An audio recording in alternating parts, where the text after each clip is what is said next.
মৰমৰ ছাত্ৰ ছাত্ৰীসকল, আজি মই তোমালোকক হেলো এলকেন আৰু হেলোইন চেপ্টাৰ 2 হেলো এলকেনৰ প্ৰস্তুত প্ৰণালী শিকাম। হেলো এলকেনৰ প্ৰস্তুত প্ৰণালী। প্ৰথম আমি কি পৰা হেলো এলকেন প্ৰস্তুত কৰিব পাৰো? নাম্বাৰ 1 হৈছে আমাৰ এলকহলৰ পৰা আমি আমি কি কৰিব পাৰিম? হেলো এলকেন প্ৰস্তুত কৰিব পাৰিম। নাম্বাৰ 2 এলকেনৰ পৰাও আমি হেলো এলকেন প্ৰস্তুত কৰিব পাৰিম। নাম্বাৰ 3 এলকিনৰ পৰা আমি হেলো এলকেন প্ৰস্তুত কৰিব পাৰিম। আৰু নাম্বাৰ 4 হেলোজেন বিনিময় পদ্ধতিৰ দ্বাৰা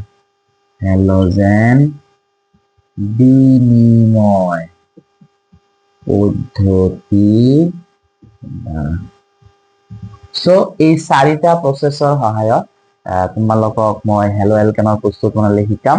আমাৰ এনচিইআৰটি কিতাপত এই চাৰিটা প্ৰচেছ আছে। তো আজি আমি এটা এটাকে এই প্ৰচেছ বিলাকৰ পৰা কেনেকে হেলো এলকেন প্ৰস্তুত কৰিব পাৰি তাকে মই তোমালোকক শিকাবলৈ ওলাইছো।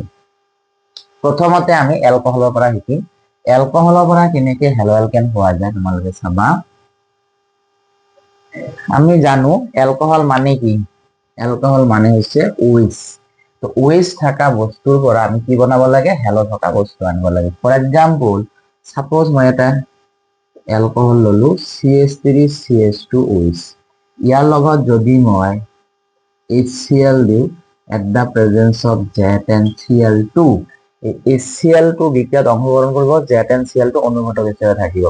HCl আৰু ZnCl2 একেলগে লুকাছ বিকাৰক বুলি কয়। এই লুকাছ বিকাৰকৰ প্ৰয়োগ আমি নেক্সট চেপ্টাৰ, যিটো চেপ্টাৰ এলকহল ফিনল আৰু ইথাৰ আছে, তাতে আমি ভালকে শিকিম।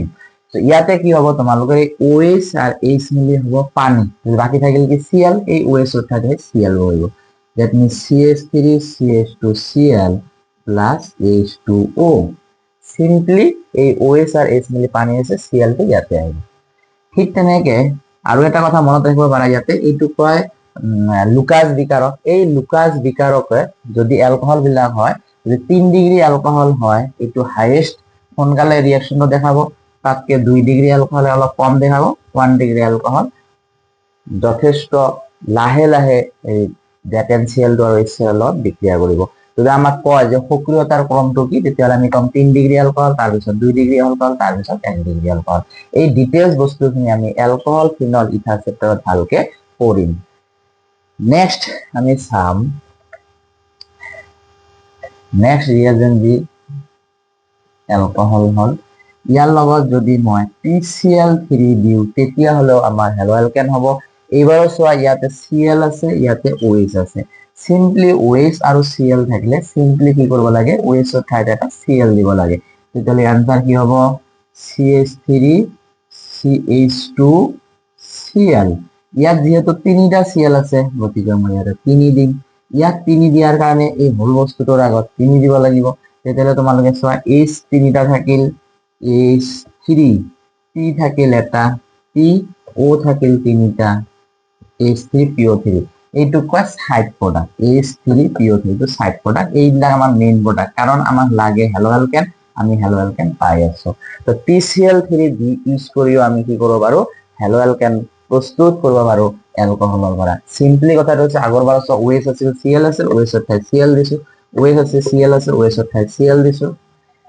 PCl3 পিছত আমি PCl5 দিও এলকহলৰ পৰা আমি হেলো এলকেন বনাব পাৰো। PCl5, তো তোমালোকে অলৰেডি গম পাইছে ইয়াৰ মেইন প্ৰডাক্ট কি হ'ব। ইয়াত OH আছে, ইয়াত Cl আছে। তেতিয়াহ'লে এইবাৰো কি হ'ব? OH ৰ ঠাইত সিম্পলি আমি কি দিব পাৰিম? Cl দিব পাৰিম। তেতিয়াহ'লে আমাৰ কি হ'ব? CH3CH2Cl। সিম্পলি OH ৰ ঠাইত Cl দিছো। এইবাৰ সাইড প্ৰডাক্ট কি হ'ব? আগত যেনেকে মই ইয়াতে 3টা Cl থাকাৰ কাৰণে 3 দিছো, এবাৰ 5টা Cl থাকাৰ কাৰণে ইয়াতে 5 দিব নোৱাৰিম, কাৰণ ইয়াত 5 দিয়াৰ লগে লগে ইয়াত 5 হৈ যাব, H5 হৈ যাব, H5 হ'ব নোৱাৰে। তেতিয়াহ'লে আমি কি কৰিম? এবাৰ সাইড প্ৰডাক্টটো কি বনাম? ইয়াৰ পৰা এটা H ইয়াৰ লগত Cl ৰ লগত যাব, তেতিয়াহ'লে হ'ব HCl। বাকি কি থাকিল তোমালোকে চিন্তা কৰা। ইয়াত এটা P থাকিল, P, ইয়াতে কেইটা Cl থাকিল? ইয়াত এটা গৈছে, ইয়াত এটা গৈছে, দুটা গৈছে, আৰু কেইটা আছে? 3টা গৈছে, আৰু ইয়াত এটা O আছে। That means POCl3 এইখিনি কয় সাইড প্ৰডাক্ট। তো সাইড প্ৰডাক্ট খিনি আমাৰ এন্ট্ৰেন্সত স্পেচিয়েলি লাগে, থিওৰি এক্সামত মেইনলি আমাৰ মেইন প্ৰডাক্ট খিনি লাগিব, কিন্তু সাইড প্ৰডাক্ট খিনি দিলে ভাল। তো এতিয়া তোমালোকে গমেই পাইছা যে ওএস থাকে সিএল থাকে বস্তু থাকিলে সিম্পলি আমাৰ কি হ'ব, ওএসৰ ঠাইত আমি সিএল বহাই দিম। তো আলটিমেটলি ওএসৰ ঠাইত সিএল বহালে সো আমি হেলো এলকেন পাই গলো। তো এনেকে আমি বিভিন্ন ৰিয়েজেনৰ সহায়ত আমি কি কৰিব পাৰো, এলকহলৰ পৰা আমি হেলো এলকেন বনাব পাৰো। তো আমি আৰু কেইটামান প্ৰচেছৰ সহায়ত আমি হেলো এলকেন বনোৱা শিকিম। নেক্সট প্ৰচেছ হৈছে যদি আমি CH3CH2OH ৰ লগত ৰঙা ফসফৰাছ দিওঁ, ৰঙা ফসফৰাছ এট দ্য প্ৰেজেন্স অফ ৰঙা ফসফৰাছ কাৰ লগত ৰিয়েকশন কৰাব পাৰিম, হয়তো ব্ৰমিন থাকিব নহয়তো আয়োডিন থাকিব।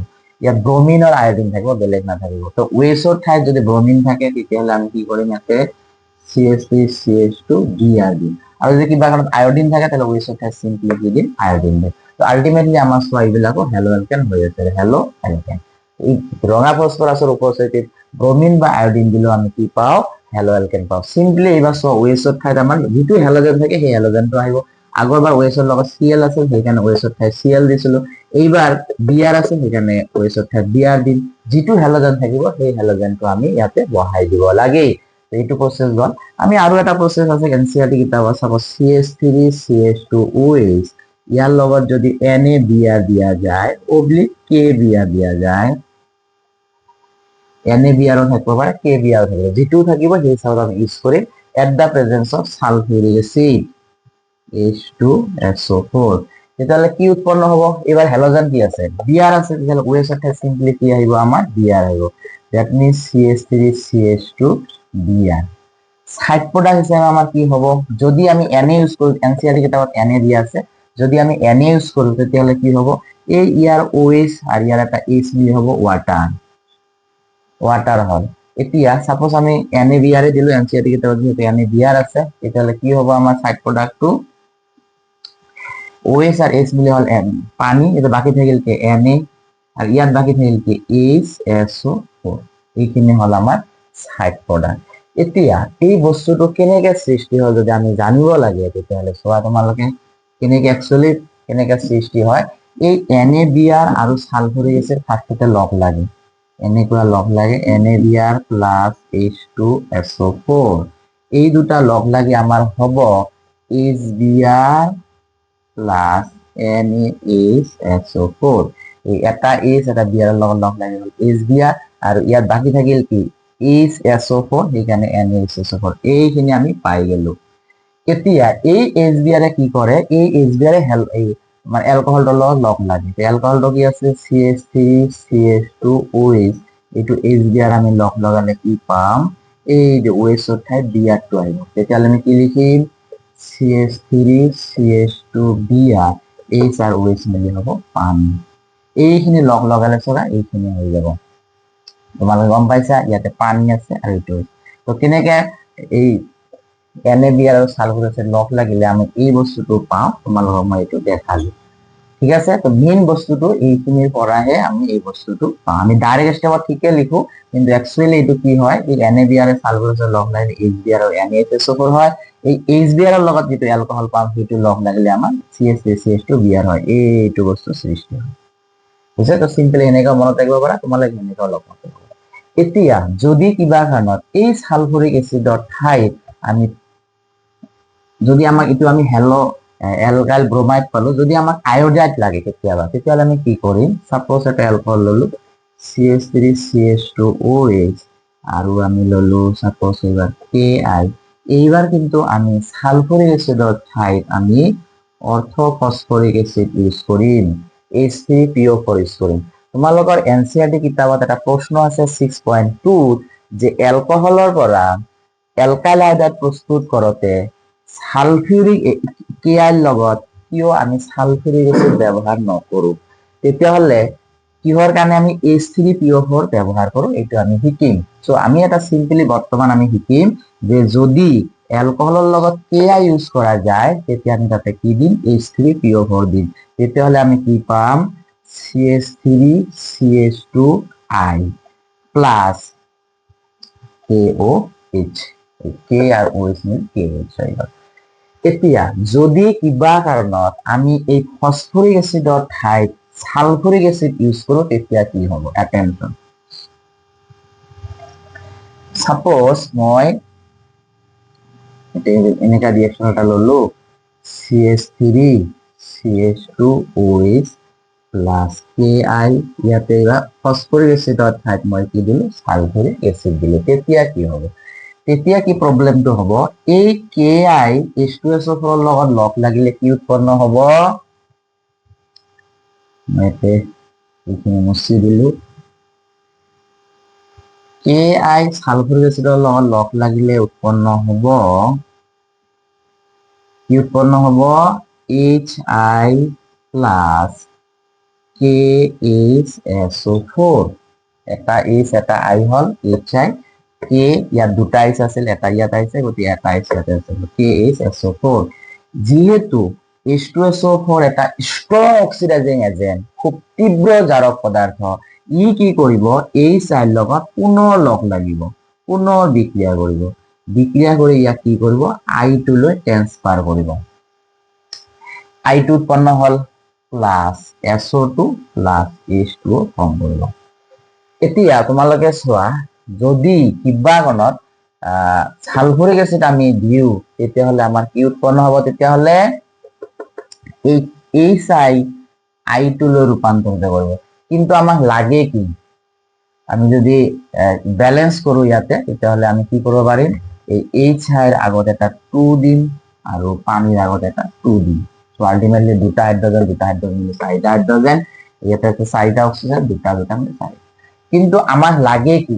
আমাক লাগে অ্যালকাইল আয়োডাইড, ইয়াৰ লগত আয়োডিন আহিব লাগে। কিন্তু সালফুৰিক এসিড তীব্ৰ জাৰক পদাৰ্থ হওয়াৰ কাৰণে ই কি কৰিলে? এই সাইড জাৰিত কৰি তোমাৰ I2 বনালে। গতিকে I2 এ তো এলকহলৰ লগত লগ লাগি আমাক অ্যালকাইল আয়োডাইড দিব নোৱাৰে, সেইভাবে সালফুৰিক এসিড আমি ইয়াতে ইউজ কৰিব নোৱাৰো। তেতিয়াহলে তোমালোকে এনসিআৰটি কিতাবৰ পাঠস্থ প্ৰশ্নমালা যেটো প্ৰশ্ন আছে, যে প্ৰশ্নটো হল কি?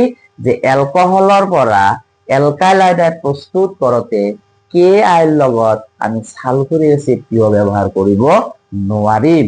তেতিয়াহলে তোমালোকে এতিয়া গম পালা যে যদি কিবা কাৰণত আমি সালফুৰিক এসিড ইউজ কৰো, সালফুৰিক এসিড হৈছে আটাইতকৈ এটা তীব্ৰ জাৰক পদাৰ্থ, ই কি কৰে? KI লগত বিক্ৰিয়া কৰি প্ৰথমতে HI ফৰ্ম কৰে, আকৌ HI লগত লগ লাগি কি কৰে? আয়োডিন I2 ফৰ্ম কৰে, দ্যাট ইজ আয়োডিন ফৰ্ম কৰে।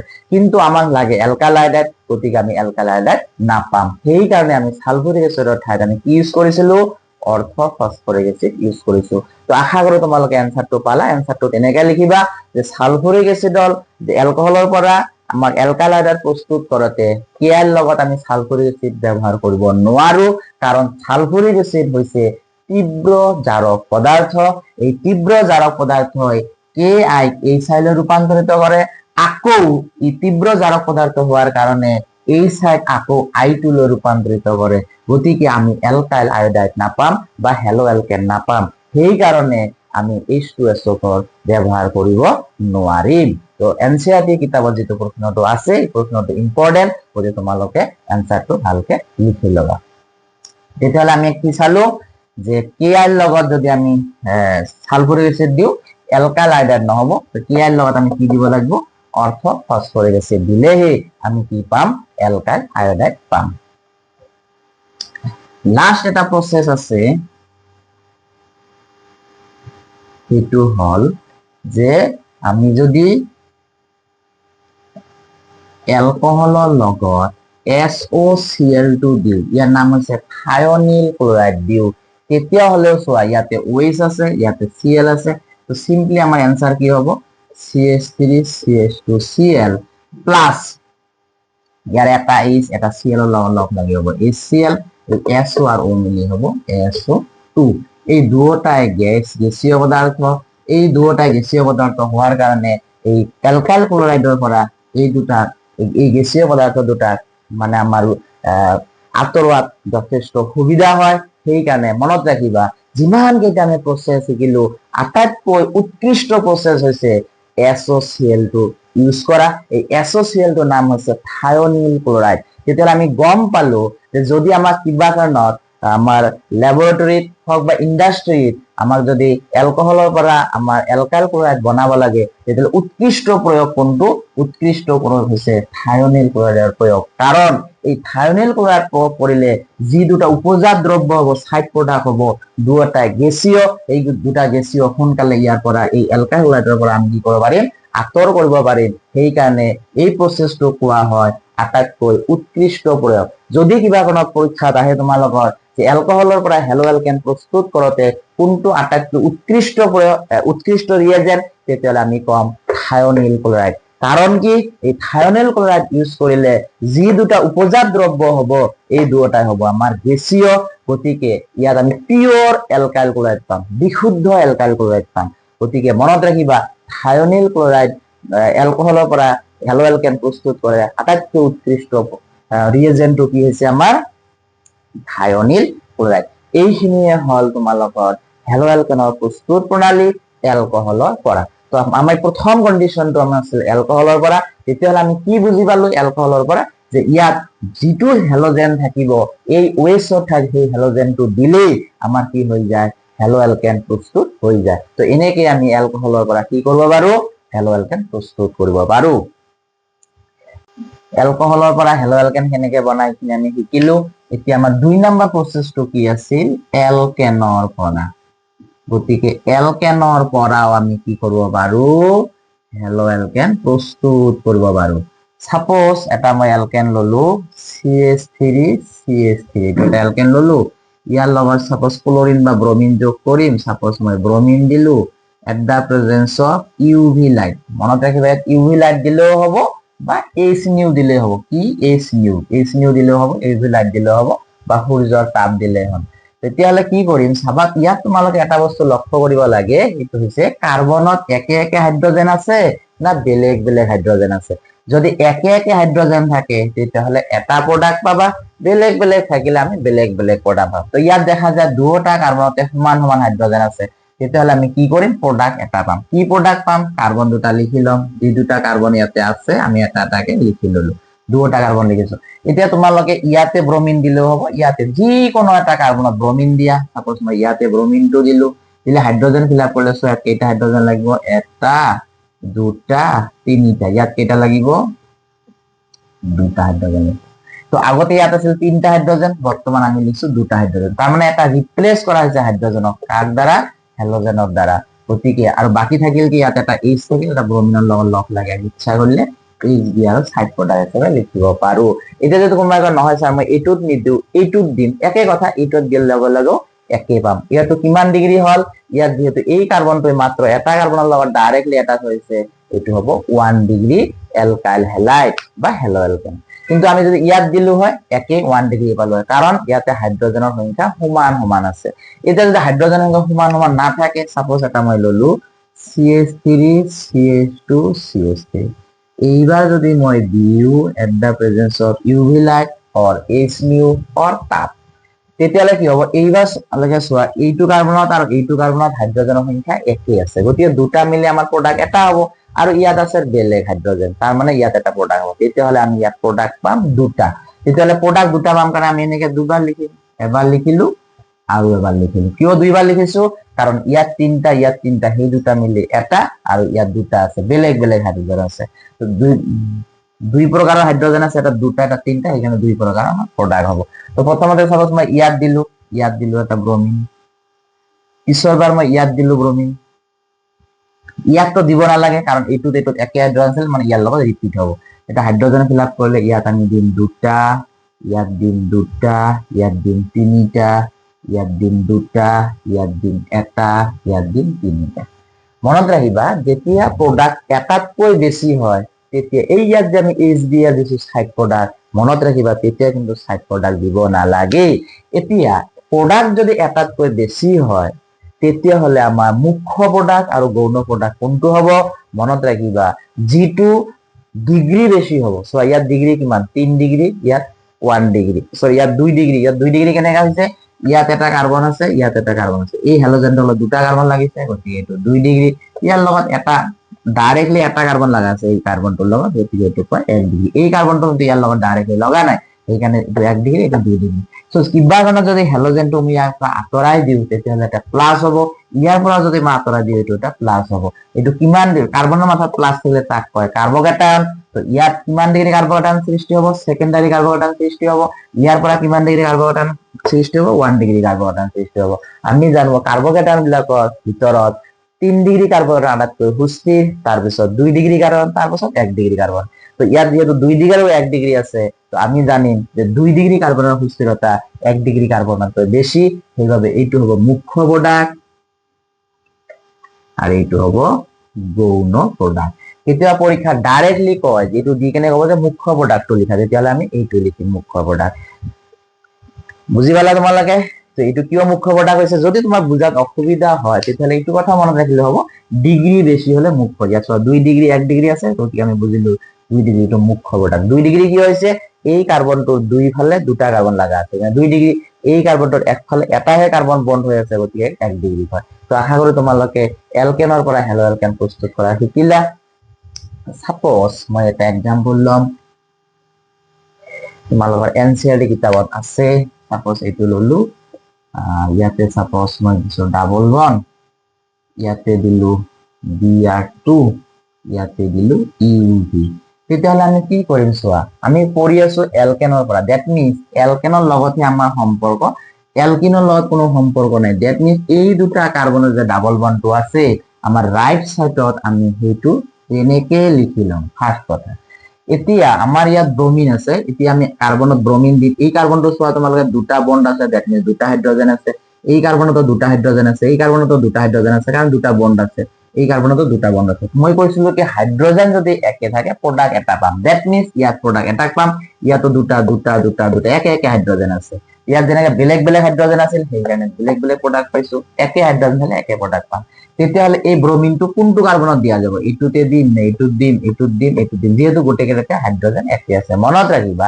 according to IUPAC name double বন্ডৰ নিয়াৰেস্ট কাৰ্বনত ওচৰৰ কাৰ্বনটোত আমি কি দিব লাগিব হেলোজেনটো দিব লাগিব তো ওচৰৰ কাৰ্বন ইয়াতে কোনটো আছে এইটো বা এইটো ইয়াতে হেলোজেন দিলেও হ'ব ইয়াতে হেলোজেন দিলেও হ'ব এতিয়া জিটোত লাগালে এতিয়া বৰ্তমান 1 2 3 তিনটা বন্ড হৈছে তাৰ মানে এটা হাইড্ৰোজেন আমাৰ ইয়াৰ পৰা ওলাই গৈছে আগতে কেইটা আছিল দুটা বন্ড আছিল তাৰ মানে দুটা হাইড্ৰোজেন আছিল আৰ এটা হাইড্ৰোজেন ব্ৰোমিনৰ লগত লগ লাগিলে কি হ'ব আমাৰ HBr হ'ব বুঝছে তো আশা কৰো তোমালোকে এলকেনৰ পৰা হেলো এলকেন প্ৰস্তুত কৰিব কেনেকৈ প্ৰস্তুত কৰা যায় এই কথাটো তোমালোকে শিকিলা এতিয়া এনসিআৰটি কিতাপত আমাৰ এটা প্ৰশ্ন আছে তোমালোকে এই প্ৰশ্নটো চাব পাৰা ইয়াৰ ওপৰত ভিত্তি কৰি এনসিআৰটি কিতাপত এটা প্ৰশ্ন আছে সেই প্ৰশ্নটো তোমালোকে চাব পাৰা উদাহৰণ 6.3 এটা প্ৰশ্ন আছে যে CH3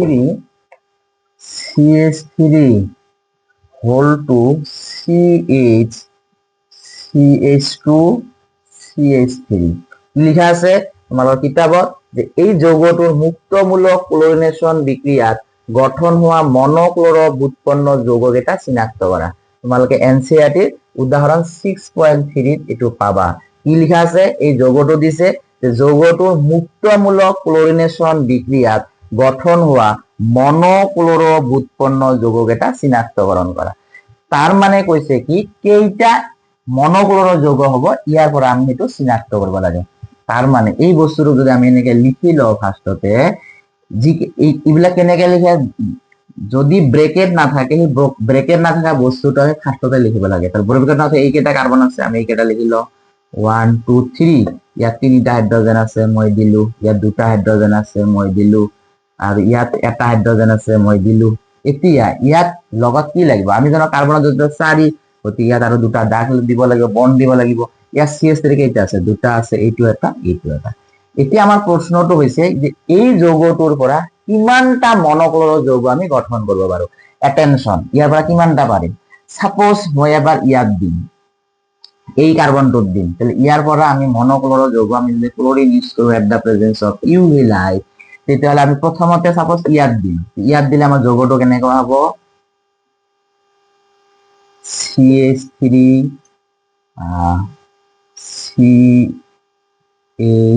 CH3 CH2 CN এইটো এটা প্ৰডাক্ট পালো ইয়াত এবাৰ দিছো মই ইয়াত দিব পাৰিম টোটাল তেতিয়াহ'লে কেইটা পাৰিম চাৰিটা পাৰিম। এইটো এটা প্ৰডাক্ট হল। মই ইয়াত দিম এইবাৰ, তেতিয়াহ'লে প্ৰডাক্ট কি পাম? CH3CH CH3 CH ওপৰত এটা Cl দিলো CH3। চোৱা ইয়াৰ লগত ইয়াৰ কোনো মিল নাই, কাৰণ এইটো 1 নম্বৰ কাৰ্বনত লাগছে, ইয়াত 2 নম্বৰ কাৰ্বন, দুটা পালো। মই এবাৰ ইয়াত দিম, তেতিয়াহ'লে কেইটা পাম? আকৌ CH3C ওপৰত এটা Cl দিলো, তলত আছে CH3, ইফালে হল CH2, এইফালে হল CH3। চোৱা ইয়াৰ লগত ইয়াৰ কোনো মিল নাই। আৰু এটা আমি পাম, এই যে দুটা কাৰ্বন আছে যিকোনো এটা দিলে আৰু এটা পাম। তেতিয়াহ'লে সাপোজ মই তলতটো দিম, তেতিয়াহ'লে কি হ'ব? CH3C ওপৰত আমি দিলো H, তলত দিলো CH2Cl, আৰু এইফালে হ'ব CH2, এইফালে হ'ব CH3। তেতিয়াহ'লে এই বস্তুটোৰ লগত যদি আমি ক্লোৰিন যোগ কৰো, কেইটা মনোক্লৰৰ যৌগ পাম? 4টা মনোক্লৰৰ যৌগ পাম, বেলেগ বেলেগ। ইয়াৰ দিয়াৰ লগে লগে এটা পালো, ইয়াত দিয়াৰ লগে লগে এটা বেলেগ প্ৰডাক্ট পালো, ইয়াত দিয়াৰ লগে লগে এটা বেলেগ প্ৰডাক্ট পাইছো, আৰু ফাইনেলি এই দুটাৰ মাজত এটা দিয়াৰ লগে লগে বেলেগ প্ৰডাক্ট পাইছো। তেতিয়াহ'লে আমাৰ NCERT কিতাপত যে কৈছিল যে এই যৌগটোৰ পৰা কেইটা মনোক্লৰৰ যৌগ আমি উৎপন্ন যৌগ পাওঁ, তেতিয়াহ'লে আমাৰ এনসাৰ কি হ'ব? এই যৌগটোৰ পৰা আমি 4টা পাম, বেলেগ বেলেগ প্ৰডাক্ট। কাৰো লগত কাৰো মিল নাই, প্ৰত্যেকটো কিন্তু বেলেগ বেলেগ প্ৰডাক্ট হৈছে। তো এই 4টাৰ বাহিৰে আৰু আমি বেলেগ প্ৰডাক্ট নাপাম। তো আশা কৰো তোমালোকে এনসাৰটো বুজি পালা, যে এনেকে আমাৰ 6.3 এনসাৰটো এইখিনিয়ে। নেক্সট আমি এলকেনৰ পৰা আমি চালো, এতিয়া আমি চাম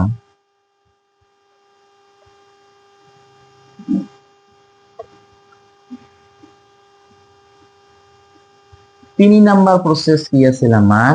3 নাম্বাৰ প্ৰসেস আছিল এলকিনৰ পৰা।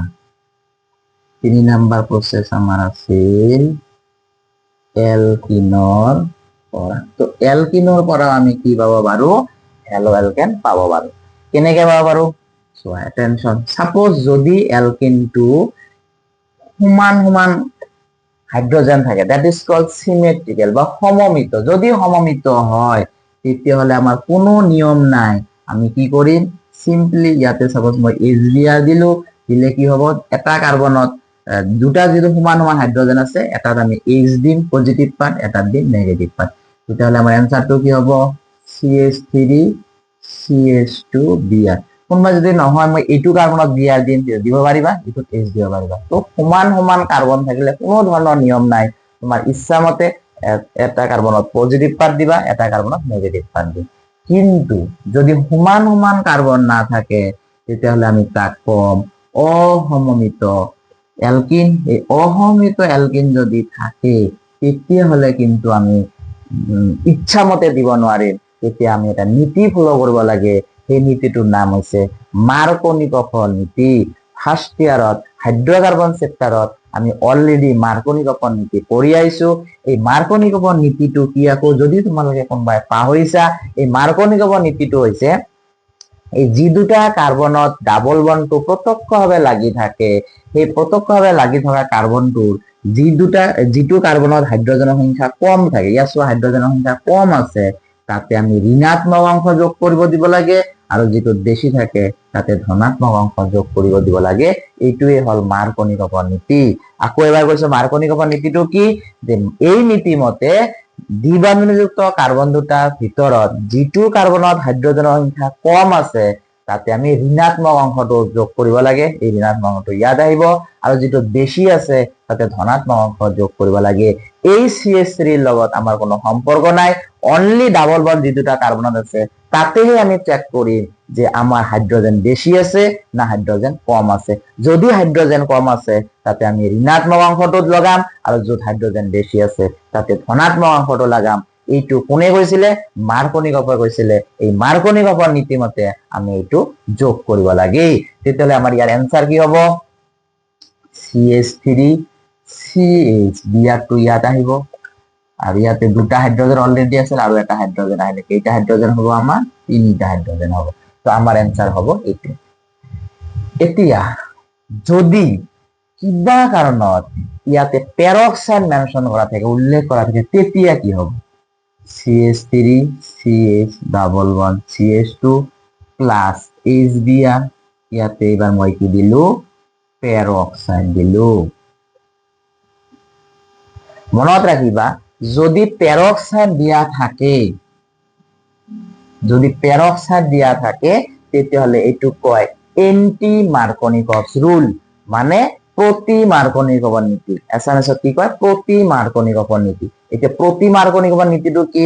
চিম্পল লেংগুৱেজত আমি বুজো উল্টা মাৰ্কনি নীতি। মানে মাৰ্কনি নীতি যিটো কৈছিলে তাৰ আমি ওলোটাটো কৰিম। কেনেকে ওলোটা কৰিম? মাৰ্কনিয়ে কি কৈছিলে যে যিটো কাৰ্বনৰ হাইড্ৰজেনৰ সংখ্যা কম আছে তাতে আমি ঋণাত্মক অংশ দিব লাগে, আৰু যিটো বেছি আছে তাতে ধনাত্মক অংশ দিব লাগে। তাৰ মানে এইবাৰ তাৰ ওলোটাটো হ'ব। দ্যাট মিন্স যদি পেৰক্সাইড থাকে তেতিয়াহ'লে আমাৰ প্ৰডাক্ট কি হ'ব? ইয়াৰ পৰা যদি প্ৰডাক্টটো লিখো, ওপৰত লিখি দিছো CH3 CH double bond CH2 plus HBr। ইয়াৰ লগত যদি আমাৰ পেৰক্সাইড কথাটো উল্লেখ কৰা থাকে,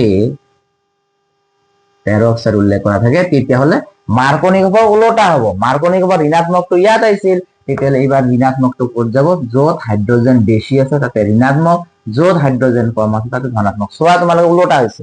ব্ৰমিনটো আগত ইয়াত লাগিছিল, এতিয়া ব্ৰমিনটো ইয়াত লাগিছিল। এই কাহিনীটো কেতিয়া হ'ব? যেতিয়া পেৰক্সাইড থাকিব। ইয়াত এটা কথা খুব ভালকে তোমালোকে মনোযোগ দিবা, পেৰক্সাইড থাকিলে অনলি ব্ৰমিন থাকিব ইয়াতে। যদি কিবা কাৰণত ব্ৰমিনৰ জেগাত হেলোজেন থাকে, বেলেগ হেলোজেন বিলাক, তেতিয়াহ'লে কিন্তু আমি মাৰ্কনিকভৰ নীতিয়ে ফলো কৰিম। মই উদাহৰণ দি বুজাই দি আছো। তেতিয়াহ'লে এই ক্ষেত্ৰত পেৰক্সাইড দিয়াৰ কাৰণে ইয়াৰ এনসাৰটো কি হ'ব? CH3 হ'ব, CH2 হ'ব, CH2 হ'ব, Br হ'ব। আশা কৰো তোমালোকে বুজি পালা। Br-টো 1 নম্বৰ কাৰ্বনত যদি কিবা কাৰণত আমাক আনিব লাগে তেতিয়াহ'লে আমি কি ইউজ কৰিম? পেৰক্সাইড ইউজ কৰিম। এতিয়া মই এটা কথা কৈছো যে যদি কিবা বেলেগ হেলোজেন থাকে, কথাৰ কথা আমাৰ এইবাৰ বেলেগ হেলোজেন, আমাৰ সাপোজ Cl আছে, তেতিয়াহ'লে কি হ'ব? CH3 CH double bond CH2 plus HCl। আমাৰ কাৰ্বনৰ ওপৰত পেৰক্সাইড দিয়া আছে। মনত ৰাখিবা মই এটা কথা কৈছো যে পেৰক্সাইড থাকিলে অনলি ব্ৰমিন থাকিব লাগিব। যদি কিবা কাৰণত বেলেগ হেলোজেন থাকে, যেনেকা HCl আছে, তেতিয়াহ'লে আমি মাৰ্কনি নীতিয়ে ফলো কৰিম। মাৰ্কনি নীতিটো কি আছিল?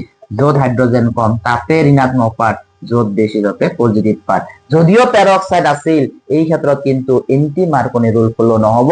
কিহৰ কাৰণে? কাৰণ ইয়াতে Br নাই। Cl থাকিলে তেতিয়াহ'লে পাজেল নহবা তোমালোকে, এনসাৰটো কিন্তু ইয়াতে হেলোজেনটো আহিব, Cl-টো আহিব, ইয়াতে H2 আহিব। যদিও পেৰক্সাইড আছে তথাপি কিন্তু আমাৰ মাৰ্কনি ৰুল ফলো হৈছে। তেতিয়াহ'লে কথাটো ভালকে মনত ৰাখিবা, পেৰক্সাইড থাকিলে আমাৰ হেলোজেন যদি ব্ৰমিন হয় তেতিয়াহে আমাৰ এন্টি পেৰক্সাইড ৰুলটো আহিব। আৰু যদি আদাৰ হেলোজেন থাকে, যেনেকে Cl দিলো, Cl দিলে কিন্তু আমাৰ মাৰ্কনি ৰুলে ফলো হ'ব। তো আশা কৰো তোমালোকে বুজি পালা। তো এইখিনি আমাৰ এলকিনৰ পৰা হেলো এলকেন প্ৰস্তুত কৰিলো। আৰু এটা প্ৰচেছত আমি এলকিনৰ পৰা হেলো এলকেন প্ৰস্তুত কৰিব পাৰিম। চোৱা তোমালোকে,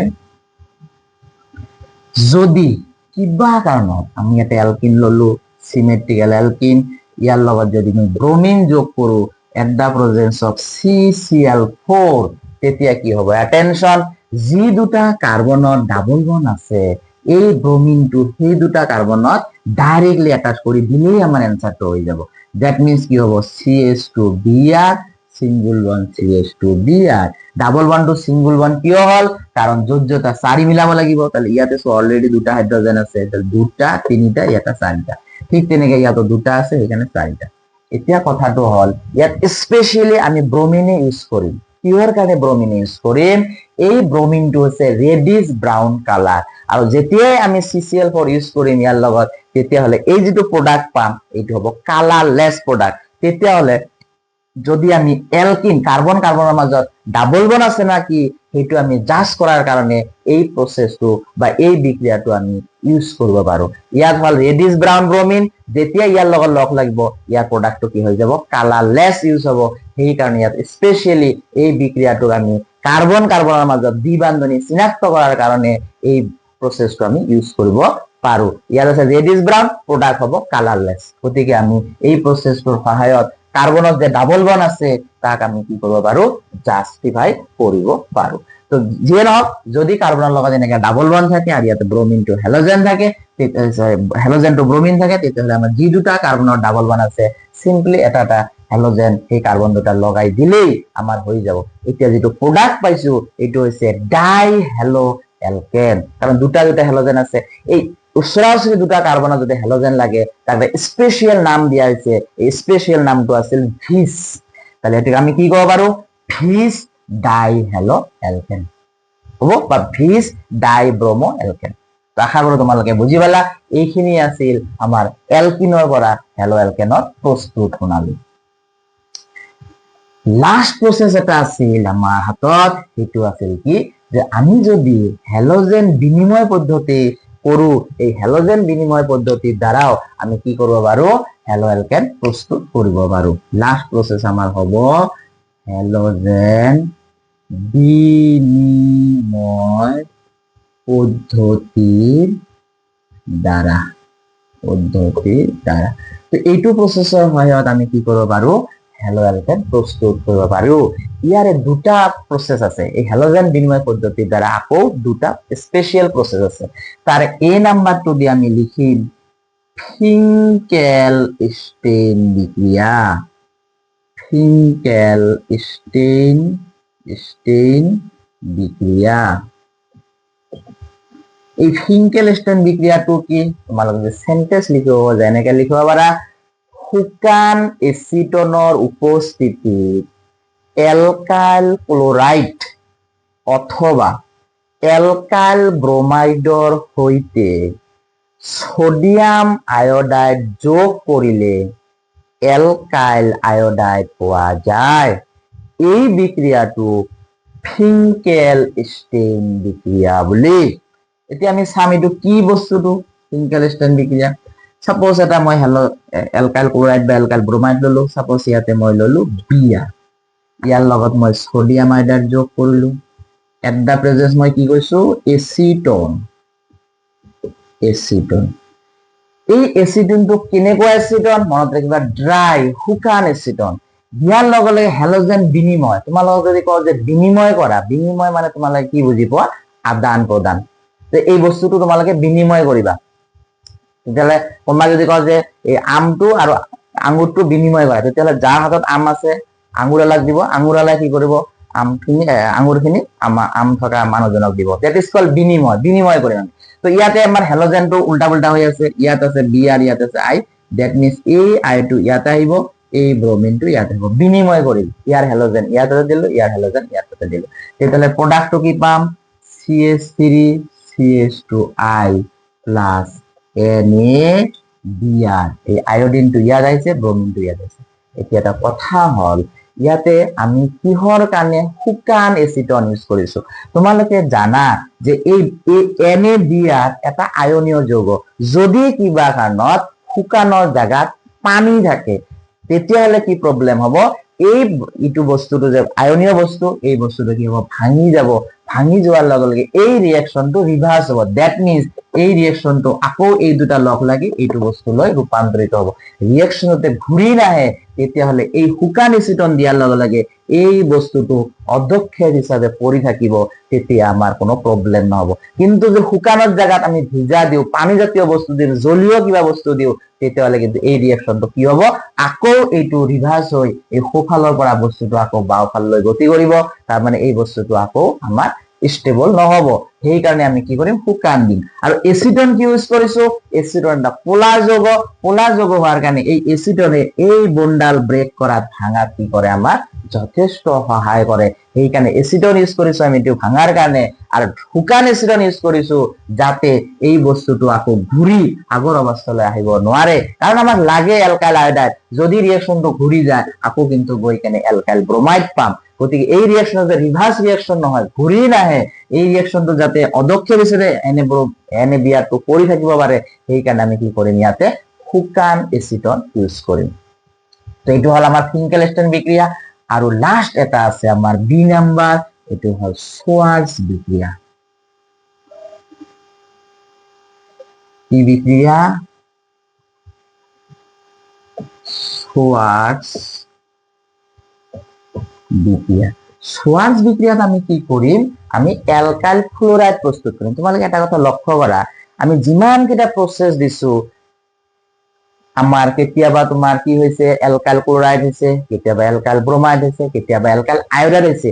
এতিয়ালৈ কিন্তু আমি কত এলকাইল ফ্লোরাইড পোৱা নাই এই সোৱাৰ্ছ ৰিয়েকশ্যন বা সোৱাৰ্ছ বিক্ৰিয়া এনেকুৱা এটা বিক্ৰিয়া য'ত আমি এলকাইল ফ্লোৰাইড প্ৰস্তুত কৰব পাৰিম 2020 এটা প্ৰশ্ন আহিছিল যে এলকাইল ক্লোৰাইডৰ পৰা এলকাইল ফ্লোৰাইড কেনেকৈ প্ৰস্তুত কৰা যায় তেতিয়াহ'লে মনত ৰাখিবা এলকাইল ফ্লোৰাইড এফ থকা প্ৰসেস এটাই আছে এটো আছে সোৱাৰ্ছ বিক্ৰিয়া তেতিয়াহ'লে আমি কি কৰিম ইয়াতে সাপোজ CH3 CH2 Cl ললো ইয়াৰ লগত যদি মই এটা ধাতব ফ্লোৰাইড যোগ কৰো এইবাৰো হ্যালোজেন বিনিময় হ'ব ইয়াৰ হ্যালোজেন ইয়াৰ তাতে আহিব ইয়াৰ হ্যালোজেন ইয়াৰ তাতে যাব তেতিয়াহ'লে আমাৰ কি উৎপন্ন হ'ব CH3 CH2F plus AgCl ultimately সোৱা তোমালোকে হ্যালোজেনটো বিনিময় হৈছে তো এইটো হল হ্যালোজেন বিনিময় পদ্ধতি ইয়াৰ যদি তোমালোকে ডেফিনেশনটো লিখিব খোজা তেতিয়াহ'লে এনেকৈ লিখিব পাৰা এলকাইল ক্লোৰাইড অথবা এলকাইল ব্ৰোমাইডৰ সৈতে ধাতব ফ্লোৰাইড যোগ কৰিলে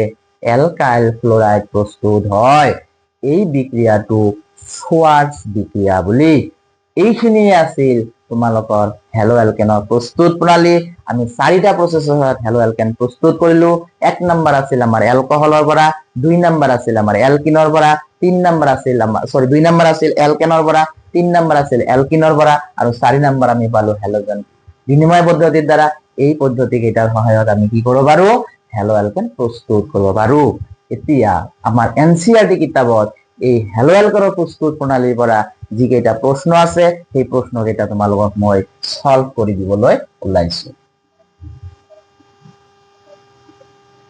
কি প্ৰশ্ন আছে আমি এতিয়া চাম এনসিআৰটি কিতাপত 10.2 পাঠস্থ প্ৰশ্নমালা আমি অলৰেডি সলভ কৰি দিছিলো এটো আছিল এলকহলৰ সৈতে KI ৰ বিক্ৰিয়া সালফাৰিক এসিড কিয় ব্যৱহাৰ কৰা নহয় অলপ আগতে মই সলভ কৰি দিছিলো যেতিয়া মই এলকহলৰ পৰা হ্যালো অ্যালকেন প্ৰস্তুত কৰিছিলো তেতিয়া মই কৈ দিছিলো যে এলকহলৰ সৈতে যেতিয়া আমাৰ আমি কি কৰিছিলো যে এলকহলৰ পৰা সাপোজ মই এটো এলকহল লৈছিলো তোমালোকে যদি চাব পাৰা ভিডিওটো এটো এলকহল আছিল তো এলকহলৰ পৰা এলকহলৰ সৈতে KI ৰ বিক্ৰিয়া সাপোজ ইয়াতে KI দিলো কৈছে সালফাৰিক এসিড কিয় ব্যৱহাৰ কৰা নহয় সালফাৰিক এসিড ব্যৱহাৰ কৰা নহয় এটো কিয় ব্যৱহাৰ কৰা নহয় এটো আমি শিকিছিলো কাৰণ এই KI সালফাৰিক এসিড তীব্ৰ জাৰক পদাৰ্থ হওয়াৰ কাৰণে এই KI কে জাৰিত কৰি কি কৰে HI কৰে আকৌ HI আকৌ মই এটা দেখি দিছিলো সোৱা HI plus H2SO4 এটো কি বনায় এটো বনায় HI plus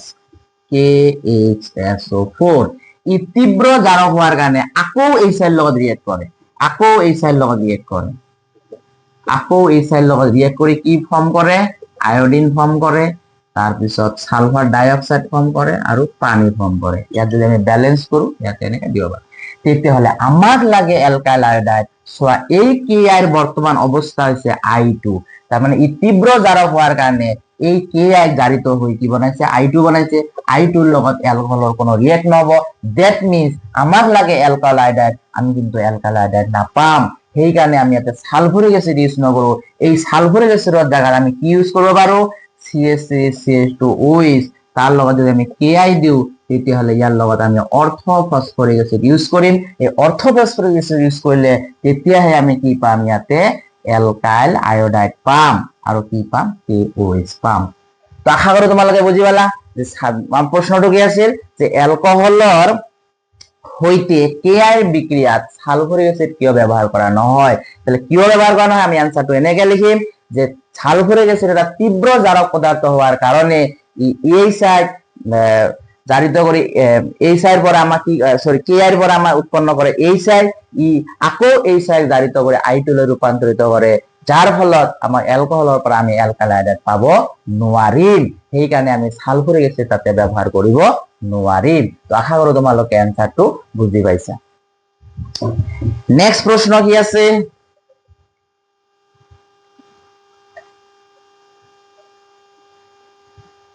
নেক্সট প্ৰশ্ন আছে 2 নম্বৰ 06.3 যে প্ৰোপেনৰ ডাইহ্যালো বুৎপন্ন যৌগকেইটাৰ গঠনসমূহ লিখা প্ৰশ্নটো লিখি লব পাৰা প্ৰোপেনৰ ডাইহ্যালো বুৎপন্ন যৌগকেইটাৰ গঠনসমূহ লিখা প্রোপেন মানে কি এটো হল 6.3 এনসার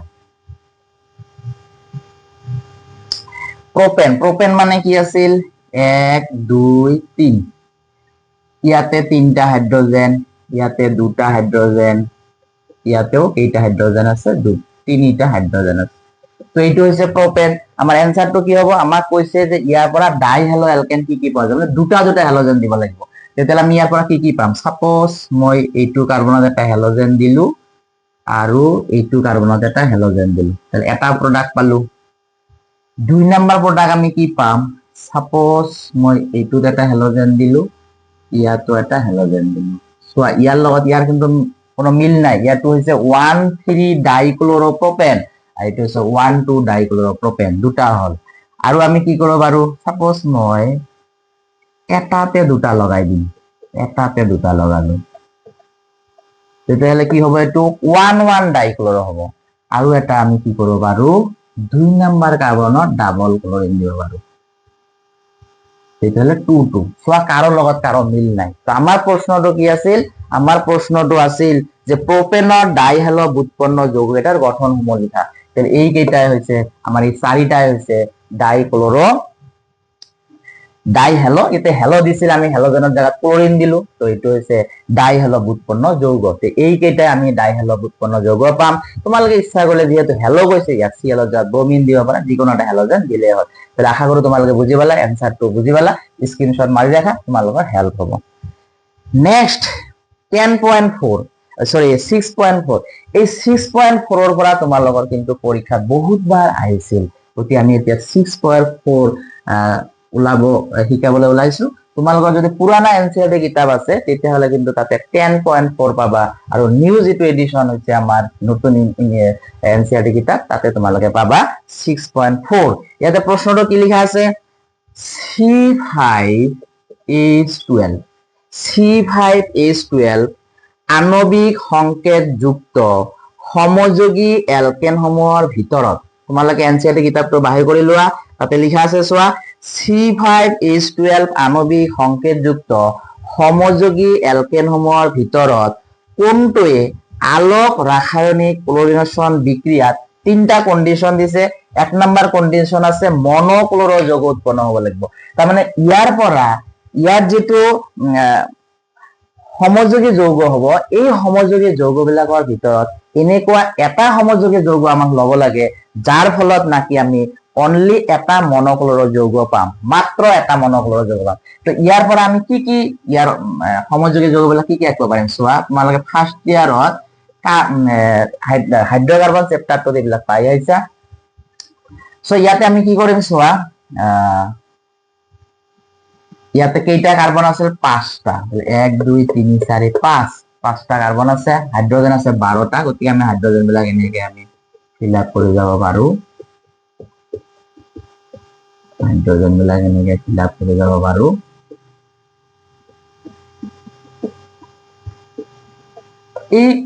এইবিলাক তোমালোকৰ ফাৰ্ষ্ট ইয়াৰত যে তোমালোকৰ সমযোগী বিলাক আছে, শৃংখল সমযোগী, তাৰপিছত আছিল অৱস্থান সমযোগী, কাৰ্যকৰীমূলক সমযোগী, তাৰপিছত মেটামেৰিজম, সেই তাতে পাবা। অৰ্গেনিকৰ যে প্ৰথম চেপ্টাৰ আছিল তোমালোকে সেই চেপ্টাৰটোত এইবিলাক পাই আহিছা। তো যে নহওক এটা আমি পালো এনেকুৱা 1 2 3 4 5 হিচাপ কৰি চোৱা, C5H12 আছে, এইটো এটা প্ৰডাক্ট পালো। দুই নম্বৰ প্ৰডাক্ট ইয়াৰ পৰা কি হ'ব পাৰে, এইটো এটা প্ৰডাক্ট হ'ব পাৰে, যেহেতু আমি ফাৰ্ষ্ট ইয়াৰত এইবিলাক কৰি আহিছো, এইটো এটা প্ৰডাক্ট হ'ব পাৰে।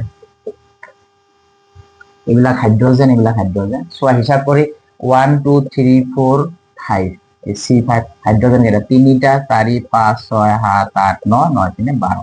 তো আলটিমেটলি এইটো লগত মিলিব। আৰু এটা ইয়াৰ পৰা প্ৰডাক্ট আমি পাব পাৰো, সমযোগী পাব পাৰো, এই টাইপৰ সমযোগী এটা। আলটিমেটলি চোৱা 1 2 3 4 5, হাইড্ৰোজেন 3 3 6 16 9 9 3 12। তো আলটিমেটলি এই তিনটাৰ ভিতৰত আমাক কৈ দিছে যে প্ৰথমটো কৈছে এটি মনোক্লোৰো যৌগ। তো ইয়াত যদি আমি Cl দিও, চোৱা ইয়াত Cl দিলে সেইটো হ'ব 1 ক্লোৰো, ইয়াত দিলে 2 ক্লোৰো, বেলেগ বেলেগ হৈ যাব, 3 ক্লোৰো, বেলেগ বেলেগ হৈ যাব। ইয়াতো চোৱা ইয়াত দিলে বেলেগ বেলেগ হৈ যাব। বাট যদি আমি ইয়াত Cl দিও, এই 3 নম্বৰত যেটো আছে তাতে যদি আমি Cl দিও কিবা কাৰণত, তোমালোকে চোৱা সাপোজ মই ইয়াত ক্লোৰিন দিলো, ইয়াত ক্লোৰিন দিলো, ইয়াত ক্লোৰিন দিলো, তেতিয়াহ'লে ইয়াৰ নাম কি হৈ যাব চোৱা, তোমালোকে নাম্বাৰিং কৰিলে 1 2 3, তেতিয়াহ'লে কি হ'ব 2 2 ডাইমিথাইল 1 ক্লোৰোপ্ৰপেন, বা 1 ক্লোৰো ফাৰ্ষ্টে লিখা 1 ক্লোৰো 2 2 ডাইমিথাইল প্ৰপেন। সাপোজ মই ইটো কাৰ্বনত নিদো, এইটো কাৰ্বনত দিম, তেতিয়াহ'লে ইয়াৰ নাম কি হ'ব চোৱা। এবাৰ আমি নাম্বাৰিংটো এইফালৰ পৰা কৰিব লাগিব 1 2 3। ইয়াৰো নাম হ'ব 1 ক্লোৰো 2 ডাইমিথাইল প্ৰপেন। তাৰ মানে মই বুজাব খুজিছো যে ইয়াত যদি হেলোজেন দিও যিটো নাম পাম, ইয়াত যদি হেলোজেন দিম একে নাম পাম, ইয়াত যদি হেলোজেন দিম একে নাম পাম, ইয়াত যদি হেলোজেন দিম একে নাম পাম, তাৰ মানে প্ৰডাক্ট এটাই পাম। তো আমাৰ প্ৰশ্নটো আহিছিল এটি মনোক্লোৰো যৌগ, তাৰ মানে ইয়াত লগালে নহব, ইয়াত লগালে নহব, ইয়াত লগালে আমাৰ এটি মনোক্লোৰো যৌগ হ'ব। তেতিয়াহ'লে আমাৰ এনসাৰটো কি হ'ব? এনসাৰটো হব যে আমাৰ সমযোগীটো হব এইটো। তাহলে ইয়াৰ 1 নম্বৰ এনসাৰটো হব যে C5H12 পৰা এটি মনোক্লোৰো যৌগ পাবলৈ হলে এইটো আমাক লাগিব। এনেকে আমি লিখি লম যে CH3C CH3 CH3 CH3 এই সমযোগীটো লাগিব আৰু প্ৰডাক্টটো আমি পাম আৰু উৎপন্ন হোৱা যৌগটো হব CH3C CH3 CH3 যিকোনো এটা লগালে হল। সাপোজ মই ইয়াতে লগাই দিলো, এইটো হল তোমাৰ প্ৰডাক্ট। তাৰমানে এইটো হলেও হ'ব, ইয়াত দিলেও একে হ'ব, ইয়াত দিলেও একে হ'ব, ইয়াত দিলেও হ'ব। আশা কৰো এনসাৰটো বুজি গলে। এনসাৰটো কি লিখিবা?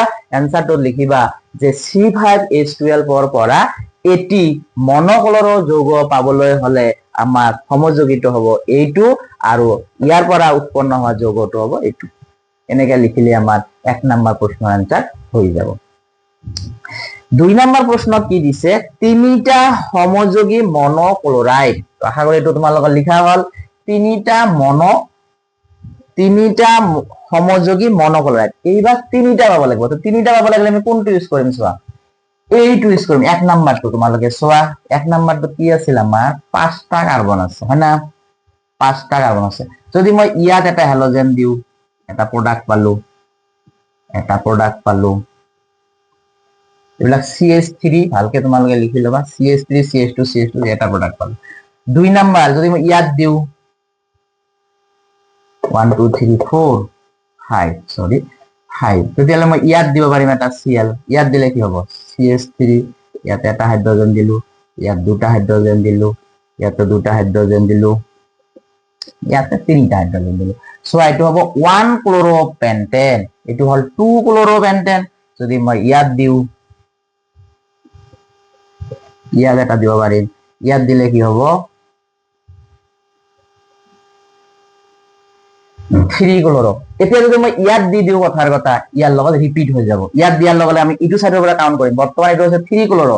চাবা মই যদি ইয়াত দিও কি হ'ব? সাপোজ মই আৰু এটা দিলো 4, তাৰ মানে আমি ইটোত দিলো, ইটোত দিলো, ইটোত ইয়াত দিম। ইয়াত দিয়াৰ লগে আমাৰ কি হৈ যাব? আমি এইফালৰ পৰা কাউন্ট কৰিব লাগিব 1 2। তাৰ মানে 2 ক্লোৰোপেন্টেন, অলৰেডি 2 ক্লোৰোপেন্টেন আমাৰ আছে। তেতিয়াহলে আমাৰ এনসারটো কি হ'ব? এই তিনটাই হ'ব। আমাক কি কৈছে? তিনিটা সমযোগী মনোক্লোৰাইড, তাহলে এই তিনিটা হ'ব। তেতিয়াহলে আমি কি লিখিম? যে C5H12 আণবিক সংকেতৰ দ্বাৰা সৃষ্টি কৰিব পৰা তিনিটা মনোক্লোৰো যৌগ গঠন কৰিব পৰা সমযোগীটো হল দিস। আকৌ এবাৰ কৈছো, C5 আণবিক সংকেতযুক্ত সমযোগীৰ দ্বাৰা তিনিটা সমযোগী মনোক্লোৰাইড উৎপন্ন কৰিব পৰা সমযোগীটো হল দিস। আৰু যৌগ কেইটা হৈছে এইকেইটা, এটা দুটা তিনিটা। ইমান যদি তোমালোকে বুজি নাপোৱা, ডাইৰেক্ট লিখিবা যে সমযোগীটো হল এইটো আৰু ইয়াৰ পৰা উৎপন্ন হোৱা যৌগ কেইটা আছে এইটো। এইখিনি লিখিলেও আমাৰ 2 নম্বৰ প্ৰশ্নৰ এনসাৰ হৈ যাব। আৰু লাস্ট আমাৰ এটা কৈছে যে 4টা সমযোগী মনোক্লোৰাইড যৌগ গঠন কৰে। এবাৰ 4টা বনাব লাগিব। তো 3টা আমাৰ হল, এটা হল এইটো, দুটা হল এইটো, তাহলে 4টা এইটো হ'ব, এটা আমাৰ বাকি আছে। কেনেকে 4টা হ'ব এবাৰ আমি চাম। তো 4টা হবলৈ হলে 3 নম্বৰ প্ৰশ্নৰ এনসাৰটো আমাক লাগিব এইটো প্ৰডাক্ট। তেতিয়াহলে আমি এইটো লিখি লম চোৱা, CH3 C C C, ইয়াতে আছে CH3। এটা হাইড্ৰোজেন ফিল আপ কৰি লবা তোমালোকে, ওপৰত এটা, তলতো এটা, ইয়াতে তিনটা। এইবাৰ চোৱা, তুমি যদি ইয়াত এটা Cl দিয়া, এটা প্ৰডাক্ট পাবা। মই 4টা প্ৰডাক্ট লিখি দিছো, এইখিনি এতিয়া মই মুছি দিলো। এনেকা 4টা প্ৰডাক্ট পাম ইয়াৰ পৰা, তোমালোকে লক্ষ্য কৰা। তো ইয়াত এবাৰ Cl দিম, ইয়াত এটা Cl দিলে মই কি পাম চোৱা, ইয়াতে এও দিব পাৰা। সাপোজ আমি পাম তেতিয়াহলে CH3 CH CH3 CH2 CH2 Cl, এটা প্ৰডাক্ট পালো। 2 নম্বৰত মই ইয়াত দিম, তেতিয়াহলে কি পাম? 2 নম্বৰত মই ইয়াত Cl দিলো, তেতিয়াহলে CH3 CH CH3 H CH3 দুটা প্ৰডাক্ট পালো এইবাৰ মই ইয়াত দিম তেতিয়াহলে কি হ'ব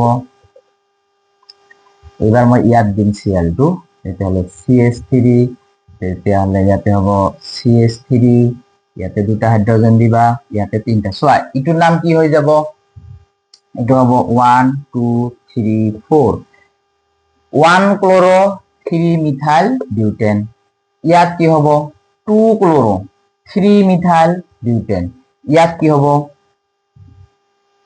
1 2 এবাৰ ইফালৰ পৰা কাউন্ট কৰিব লাগিব 2 ক্লোৰো 2 মিথাইল বিউটেন আৰু এটা আমি প্ৰডাক্ট পাম এইটো হৈছে যদি এই দুটাৰ যিকোনো এটাত লগাই দিয়া তেতিয়াহলে suppose CH3 CH CH2 Cl CH2 CH3 তেতিয়াহলে টোটাল প্ৰডাক্ট কেইটা পালো এটা দুটা তিনটা চাৰিটা আমাৰ প্ৰশ্নটো কি আছিল প্ৰশ্নত কৈছিল চাৰিটা সমযোগী মনোক্লোৰাইড যৌগ গঠন কৰে তেতিয়াহলে আমাৰ সমযোগীটো হ'ব এইটো আৰু প্ৰডাক্ট হ'ব চোৱা ইয়াত 1 নম্বৰত দিছিলো ইয়াত 2 নম্বৰত দিছো ইয়াত এই ফলৰ পৰা আকৌ 2 নম্বৰত দিছো ইয়াত এইটো দিছো তো চাৰিটা বেলেগ বেলেগ প্ৰডাক্ট হৈছে কাৰো লগত কাৰো মিল নাই এইখিনিয়ে হল 3 নম্বৰ প্ৰশ্নটোৰ এনসাৰ তো আশা কৰো তোমালোকে বুজি পালা তো ইয়াতে এটা তিনটা হাইড্ৰোজেন আছে ইয়াতে এবাৰ Cl দিছিলো ইয়াতে এবাৰ Cl দিলো ইয়াতে এবাৰ Cl দিলো ইয়াতে এবাৰ Cl দিলো তাহলে প্রশ্নটো কি হবে এনসারটো কি হবে এনসারটো হবে সমযোগীটো হল এইটো আর প্রোডাক্ট এটা হবে এইটো এইটো এইটো আশা কৰো তোমালোকে বুজি পালা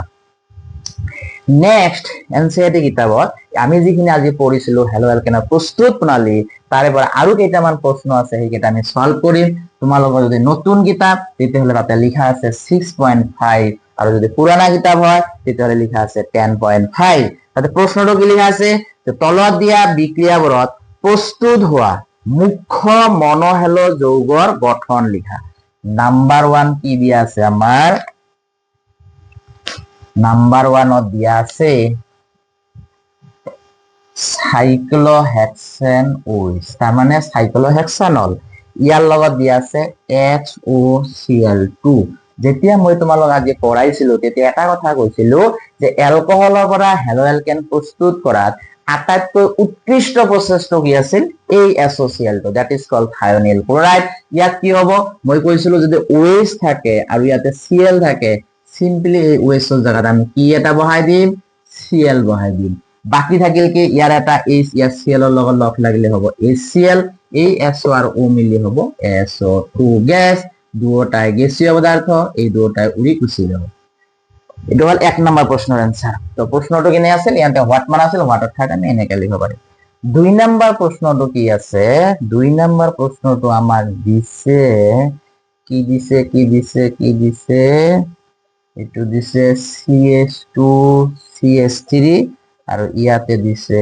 O2N কাৰ্বনেৰ উপৰত দিছে আমাৰ Br2 আৰ অতি বেঙুনীয়া ৰশ্মি দ্যাট ইজ কল্ড UV মই এটা কথা কৈছিলো যে যদি UV বা সূৰ্যৰ তাপ থাকে আৰু ইয়াত হ্যালোজেন থাকে তেতিয়াহলে আমি চাব লাগে হাইড্ৰোজেন বিলাকত কাৰ্বন বিলাকত হাইড্ৰোজেন সমান আছে না সমান নাই দেখা যায় ইয়াত সমান নাই মানে ইয়াত আছে 3টা ইয়াত আছে 2টা তো যদি সমান না থাকে প্রোডাক্ট আমি বেলেগ বেলেগ পাম তেতিয়াহলে ইয়াত প্রোডাক্ট কি পাম সো অ্যাটেনশন দুটা প্রোডাক্ট পাম এটা প্রোডাক্ট হল আমি যদি এইটো জেনেকা আছে ইয়াতে এবাৰ দিলো ব্ৰোমিন এইটো কাৰ্বনত দিছো দিয়ে ব্ৰোমিন তেতিয়াহলে এটা হাইড্ৰোজেন গুছি যাব আৰ এটা হল CH3 হাইড্ৰোজেনটা কি গুছি যাব কাৰ্বন যদি 4 1 2 3 এটা হাইড্ৰোজেন হলে হৈ যায় আৰু এবাৰ ইয়াতো যেহেতু হাইড্ৰোজেন আছে মই তাতো এটা দিব পাৰিম তো এইবাৰ মই এইটো কাৰ্বনত দিম আৰ ইয়াতে জেনেকা আছে তেনেকা ঠিকে থাকিব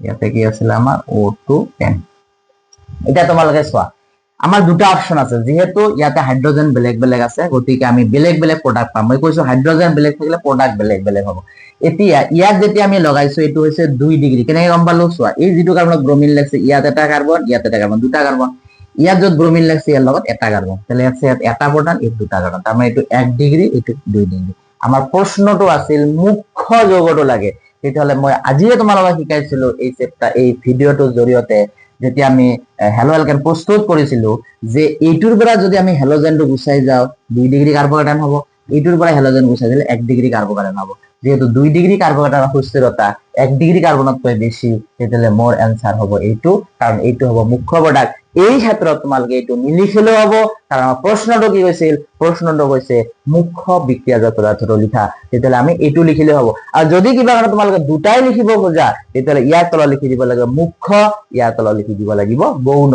কিন্তু যদি নকলে হয় যে মুখ্য বিক্রিয়াজাত পদাৰ্থ লিখা, তেতিয়াহ'লে কিন্তু আমি এইটোও লিখিব লাগিব, তেতিয়াহ'লে আমি এইটোও লিখিব লাগিব। তো আশা কৰো তোমালোকে এইটো বুজি পালা। 3 নম্বৰ প্ৰশ্ন কি আছে, 3 নম্বৰ প্ৰশ্ন আমাৰ আছে,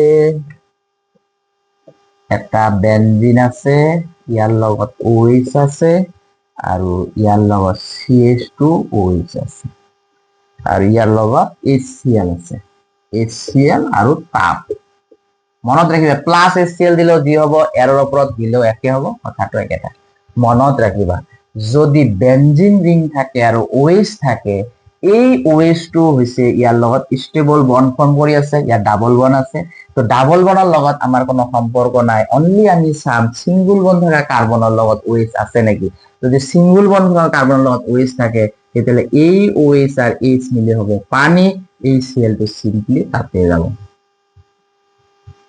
এই OH2 যেনেকা আছে তেনেকা থাকিব, এইটো ভাঙা সম্ভৱ নহয়, গতিকে এইটো যেনেকা আছিল তেনেকা থাকিব, খালি আমাৰ কি হ'ব এইটো প্লাস কি হ'ব H আৰ OH মিলি পানী হ'ব। এইখিনি কথা আমাক কোৱা নাই এই প্ৰশ্নটো, খালি কৈছে মুখ্য বিক্ৰিয়াজাত, মুখ্য বিক্ৰিয়াজাত এইটো হ'ব।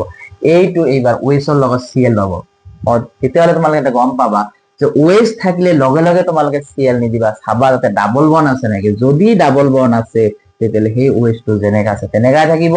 সিঙ্গল বন্ড থকা কার্বনত যদি OH থাকে সেই OH2 জায়গাতে আমি কি বহাই দিব পাৰিম, Cl বহাই দিব পাৰিম। তো আশা কৰো তোমালোকে 3 নম্বৰ প্ৰশ্নৰ এনসাৰটো বুজি পালা। নেক্সট কি আছে, নেক্সট আমাৰ আছে 4 নম্বৰ। এনেকুৱা এটা আছে, এইটো কেইবাবাৰো পৰীক্ষাত আহিছে, তোমালোকে ভালকে চাবা। CH3 ইয়াতে দিছে HI, মই আগতে কৈছো প্লাস দিলে হ'ব, এটা দিলে হ'ব। এইবাৰ যেহেতু পেৰোক্সাইড নাই, তেতিয়া আমি লক্ষ্য কৰিব লাগিব যে এই যে কার্বন দুটা আছে সেই কার্বন দুটাত কোনটোত হাইড্রোজেন কম আছে কোনটোত বেশি আছে, কারণ ইয়াত মার্কনি নীতি ফলো কৰিব লাগিব। তাহলে ইয়াত যদি আমি চিন্তা কৰো 1 2 3 4 এটাও হাইড্ৰোজেন নাই, ইয়াত যদি আমি চিন্তা কৰো 1 2 3 দ্যাট মিন্স এটা হাইড্ৰোজেন আছে। মাৰ্কনি নীতিটো কি আছিল, মাৰ্কনি নীতিটো আছিল যে যিটো কাৰ্বনত হাইড্ৰোজেনৰ সংখ্যা কম থাকিব তাতে ঋণাত্মক পাত। তেতিয়াহ'লে চোৱা আকৌ এবাৰ কৈছো 1 2 3 4 ইয়াত এটাও হাইড্ৰোজেন নাই, 1 2 3 তাৰ মানে এটা হাইড্রোজেন আছে, খালি ইয়াত এটাও নাই, ইয়াত এটা আছে, দ্যাট মিন্স কম আছে। এই কম থাকাটোত আমি ঋণাত্মক পাত দিম, বেশি থাকাটোত ধনাত্মক পাত দিম। তেতিয়াহ'লে ইয়াৰ এনসারটো কি হ'ব, এনসারটো কি হ'ব, কি হ'ব, কি হ'ব, এই আয়োডিনটো সিম্পলি এই কার্বনটোত লগাই দিম। আৰু এই H2 ইয়াত দিব নালাগে, কিয় H2 এই কাৰ্বনটো চোৱা দুটা হাইড্রোজেন আমি দিছো নেকি, দিয়া নাই। এই কার্বনটো দুটা হাইড্রোজেন দিছো নেকি, দিয়া নাই, ইগোটা দিয়া নাই। গতিকে এই হাইড্রোজেন তাতে লুকাই আছে। তোমালোকে ইচ্ছা কৰিলে ইয়াতে দিব পাৰিবা, ক্ষতি নাই, কিন্তু দিব এই কাৰণে নালাগে কাৰণ বাকি কাৰ্বন বিলাকত হাইড্ৰোজেন দিয়া নাই, গতিকে এই হাইড্ৰোজেনটো দিয়াৰ কোনো যুক্তি নাই। গতিকে এইটো আমি হাইড্ৰোজেন নিদিলেও হ'ব, দিলে তোমালোকে দিব পাৰিবা কিন্তু নিদিলেও হ'ব, কাৰণ বাকি কার্বন বিলাকত হাইড্রোজেন দিয়া নাই। তেতিয়াহ'লে আকৌ কৈছো হাইড্রোজেন কিয় ইয়াত আহিল, কাৰণ ইয়াত শূন্য হাইড্ৰোজেন আছিল, এটাও নাছিল, ইয়াত এটা হাইড্ৰোজেন আছিল। তো অ্যাকৰ্ডিং টু মাৰ্কনিকফৰ ৰুল যিটো কাৰ্বনত হাইড্ৰোজেনেৰ সংখ্যা কম থাকে তাতে ঋণাত্মক অংশ দিব লাগে, আৰু যিটো বেশি থাকে তাতে ধনাত্মক অংশ দিব লাগে। সেই কাৰণে আয়োডিনটো এইটো কাৰ্বন লাগছে। মনত ৰাখিবা এই কাৰ্বনৰ লগত আমাৰ কোনো সম্পৰ্ক নাই, আমাৰ সম্পৰ্ক হৈছে যি দুটা কাৰ্বনৰ ডাবল বন্ড আছে তাৰে লগত সম্পৰ্ক, সেই কাৰণে সেই কাৰ্বনতে আমি আয়োডিনটো লগাই দিছো। এইটো হল 4 নম্বৰ প্ৰশ্নৰ এনসাৰ। নেক্সট 5 নম্বৰ প্ৰশ্নৰ এনসাৰত প্ৰশ্ন কি কৈছে, 5 নম্বৰ প্ৰশ্নত কৈছে CH3 CH2 Br plus NaI। এইটো কি আছিল, এই NaI থাকিলে এই বিক্ৰিয়াটোৰ নাম আছিল ফিংকেল স্টেইন বিক্রিয়া। অলপ আগত আমি পাই আহিছো যেহেতু দুটা দুটা হেলোজেন আছে, দ্যাট মিন্স এইটো কি হ'ব, হেলোজেন বিনিময় হ'ব। ইয়াৰ হেলোজেন ইয়াতে যাব, ইয়াৰ হেলোজেন ইয়াতে যাব, তাৰ মানে ইয়াতে হ'ব CH3 CH2I প্লাস NaBr। এইটোই হ'ব আমাৰ এনসাৰ। আৰু লাস্ট ওয়ান 6 নম্বৰত কি আছে, 6 নম্বৰত আমাৰ আছে প্লাস Br2 দিছে আৰু কাৰ্চিনৰ ওপৰত দিছে তাপ আৰু তলত আছে ইউভি মানে অতি বেঙুনীয়া ৰশ্মি। তেতিয়াহ'লে কি হ'ব, আমি কৈছো যে অতি বেঙুনীয়া ৰশ্মি থাকিলে এই ব্ৰমিন, অলপত এই ডাইৰেক্ট প্ৰশ্নটো মই সলভ কৰিছিলো, ইয়াত ডাবল বনৰ লগত আমাৰ কোনো সম্পৰ্ক নাই। তাহলে সিঙ্গল বন ক'ত আছে, ইয়াত আছে, এইটোত আছে, এইটোত আছে, এই চাৰিটা কাৰ্বনত আছে 1 2 3 4। এতিয়া এই কাৰ্বনটোত কেইটা হাইড্ৰোজেন আছে, দুটা বন্ড আছে, আমাৰ দুটা হাইড্ৰোজেন আছে। কোনোবা যদি নাজানাই নি হিচাপ কৰিব, এটা দুটা, এই কাৰ্বনত দুটা বন্ড আছে নহয়, তেতিয়াহ'লে দুটা হাইড্ৰোজেন, তাৰমানে টোটেল মিলি 4 হ'ব লাগিব। তো ইয়াতো দুটা বন্ড আছে, তাৰমানে দুটা হাইড্ৰোজেন আছে, ইয়াতো দুটা, মানে একে হাইড্ৰোজেন আছে। মই কৈছিলো যদি হাইড্ৰোজেনৰ সংখ্যা একে থাকে প্ৰডাক্ট এটা পাম, তেতিয়াহ'লে আমি প্ৰডাক্ট দিম ক'ত, এই ডাবল বন্ডটো যেনেকৈ আছে তেনেকৈ থাকিব। এতিয়া আমি ইয়াত দিলেও হয়, ইয়াত ইয়াত ইয়াত দিব পাৰিম, কিন্তু একৰ্ডিং টু IUPAC নেম আমি সদায় ডাবল বনৰ ওচৰৰ কাৰ্বনত দিব লাগিব। তো ডাবল বনৰ ওচৰৰ কাৰ্বন এইটো দিলেও হ'ব, এইটোত দিলেও হ'ব, এক জায়গাত হাইড্ৰোজেনটো দিলে হ'ল। ব্ৰমিন দিলো, আৰু ইয়াৰ যিটো হাইড্ৰোজেন চোৱা, ইয়াত দুটা দাগ আছিল, দুটা হাইড্ৰোজেন আছিল, বৰ্তমান 1 2 3, তাৰমানে এটা হাইড্ৰোজেন আছে। তাহলে বাকি এটা হাইড্ৰোজেন ক'ত যাব, এই হাইড্ৰোজেনটো বিয়াৰৰ লগত লগ লাগি এই বিয়াৰ হ'ব। এইখিনিয়ে তোমালোকৰ NCERT কিতাপত প্ৰশ্ন কেইটা আছিল। তো গোটেইকেইটা পাঠস্থ প্ৰশ্ন মই সলভ কৰি দিলো। আজিৰ ভিডিঅ'টো এইখিনিয়ে। থেংকস ফৰ ৱাচিং।